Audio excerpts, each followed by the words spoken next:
Target ছিল প্রায় 12 লক্ষ।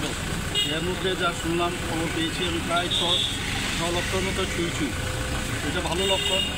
যেখানে আমরা যাচ্ছি সেখানে কোনো প্রোগ্রাম থাকলে সেখান থেকে বেরিয়ে কারোর বাড়িতে যাই, এটা একটা প্রতীকী আমরা করি। পাশাপাশি আমাদের সমস্ত কার্যকর্তারাও সেটা করে। মানুষের মধ্যে উৎসাহ দেখলাম এবং আমাদের মাননীয় প্রধানমন্ত্রীজি এবং আমাদের পার্টির উপর এত আস্থা মানুষের, যে মানুষ বসে আছে কখন এটা করবে। অনেকে অনলাইনে করেও ফেলেছে, এটাকে এখন আবার বাড়িয়েছে।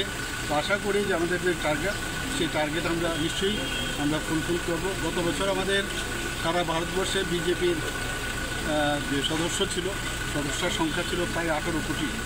এবার আরও কত বাড়বে বুঝতেই পারছেন। ত্রিপুরাতে আগে ছিল 6,50,000, সেটা আবার আমরা 12 লক্ষ রেখে দিচ্ছি। সেটা সব দিকেই বাড়বে। এবং আমি যা দেখলাম মানুষের মধ্যে সারা